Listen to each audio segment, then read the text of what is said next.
Easiest ways to get started doing glamour magic is to figure out which feminine archetype your actual essence is most resonance with. An astrologer, so I think one of the easiest places to look is at your rising sign, your Venus sign, maybe your Mars sign if you're a little bit more of like the seducer, and your midheaven.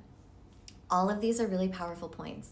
Your rising sign is how you first appear to people, so it's usually the energy that precedes you as you come into a room. Your Venus is obviously your sort of desire body. She's kind of your inner feminine anyway. Your midheaven is your vocation in life, so it's kind of what you're growing into in life.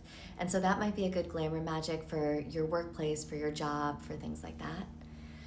And if you think each of the astrological symbols has their own sort of feminine archetype arcana within them. Robert Greene also wrote a book called Seduction and Power, where he goes through different seduction archetypes in a way that I think is interesting. And then I would actually take some time to reflect on what you've been most shamed for. This world is so messed up around real feminine energy that whenever it really does appear, it creates this sort of chaotic mess in the field. People want to own it, they want to extract from it, they want to demonize it. There's a big reaction. So whenever real feminine energy has come out of you, it has probably been met with a lot of really intense feedback from the world. That those critics have to come with you with a force that is equal and opposite to that real feminine power that wants to come through you in order to keep it at bay. When I read Robert Greene's book, he has this one archetype called the natural. And like Marilyn Monroe is a natural. So it's something where it's like you're just genuinely enjoying things. You're just sort of like able to let go into this almost like childlike, innocent pleasure state. And then it's complexified by the fact that there's something maybe a little bit like tortured or wounded or vulnerable inside there. And it's this combination that makes it so attractive. You know, this is what Marilyn Monroe had. It's like not only was she this like total pleasure bunny, but there was something in her that was also troubled, that you wanted to save her, that there was like substance in her soul that you wanted to touch. If something is just superficially like, it's probably less seductive than if you feel like there's really, you know, something there, like a soul in there. But if I think about where I've been shamed, it's actually been around being very flirtatious or very open or very warm or very touchy-feely or very like innocent, which means on the one hand, like obviously I've had growing up, I've had to do about how to be more discerning and about how to take care of my energy and know when to open and know when to close. But there's some part of me that's always going to be flirty, right? That's always going to be, my natural energy wants to be like playful and excited and delighted.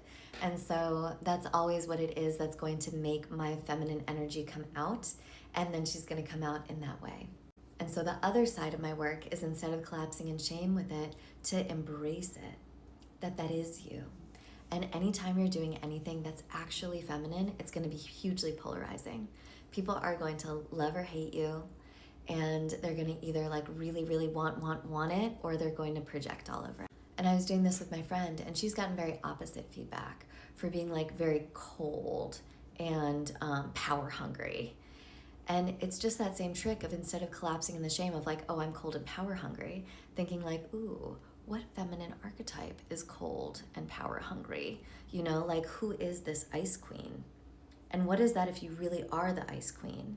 And not the ice queen in this, you know, like lower expression, in the shadow expression, but truly in her when she is at her peak, like in her fullness. Like, what are her powers? How does she go for what she wants? How does she attract to her what she desires? All of the natural qualities you have in you are gifts here for you to develop. And part of being a woman means building the capacity to be hated and to be projected upon, because anytime you come into your power, even a little bit, that's going to happen anyway. And the more you can resist the temptation to collapse into shame and to modulate who you are to be more likable, but to actually lean in, not to something fake, right?